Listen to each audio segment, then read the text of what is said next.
Martine is the intellectual, master's degree from Columbia University. We sit down, we have some deep intellectual conversations. Martine, what did you think? We talked about red states and blue states and voting and Sarah Palin. We talked about all of that. But the reality was, at the end of the 10 minutes of conversation, she said, but you know, son, this is all from God. I said, now why did you say that? She said, because we've forgotten. 40, 50 years ago, I couldn't go in a library. 40, 50 years ago, we couldn't go to certain schools. I went to Morgan State because I had to go to Morgan State. I couldn't go to other schools. Your mother couldn't go to other schools. There's things we couldn't do. Front of the bus, voting, there's so much stuff we couldn't do. She said, in your generation, she wasn't talking about young kids today walking around with their pants hanging low. She's saying my generation has reaped the benefits but forgot to tell our kids the suffering. That's it. Forgot to tell our children the pain that Mr. Meredith, the pain that Dr. Cameron went through to set us up for this. We forgot to tell our kids this. So I'm at, and this is just a little side note, I'm at the Dr. King Memorial. I had a speaking engagement in Memphis. And I said to my son, I said, jokingly, my son's 11 years old. And I said to him, Isaiah, now look, I might get to crying up in here. You never seen me cry like this. He said, Dad, you ain't gonna cry. I said, no, I'm just kidding. We pull up in front of the site where Dr. King was assassinated in Memphis, and I looked at that balcony for the first time. You've seen it a million times on pictures and footage. And I looked at that balcony. I guarantee this happened to you. If you've ever gone there, you look at that balcony, you get that eerie feeling. You say, oh my Lord. But I didn't cry there. Went through, saw the whole Civil Rights Museum, walked through, saw the pictures. I'm explaining, see now Isaiah, this is this over here. And I saw my son had this look like, why do I have to go through this museum with my father, a history teacher? Because he's going to sit there and explain everything in detail. I said, no, come over here, look at this. See the burnt bus? That's what they did. See, they blew up the bus, Freedom Riders. And so we went through all of this. But when we came around to the inside of the balcony where Dr. King was killed, and we heard Mahalia Jackson, Precious Lord, which I believe she sang that at the funeral. And you stand in that spot and you look in that little tiny room, you look to the left, to the right, then it hit me. I couldn't help it. So I started crying and I turned away, and then I felt this little 11-year-old's hand rubbing my back.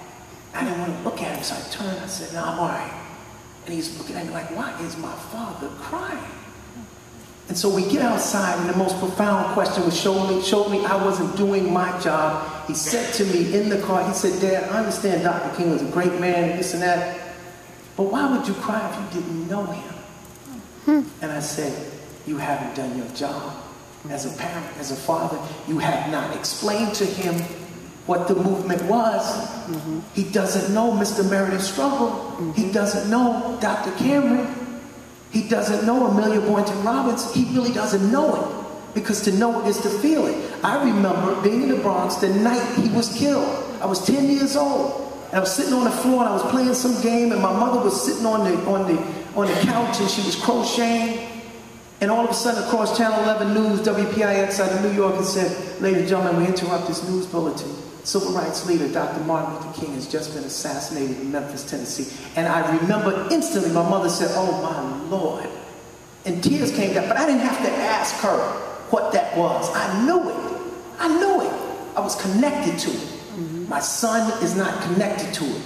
These young kids running around today, they're not connected to the struggles. Right. And part of that is, I think it's our fault. People between the age of 30 and I want to say mid-50s, we were so happy that you gentlemen and other sisters had knocked the doors down. We were so happy to get jobs and freedom. We walked in, oh, forget about the stories.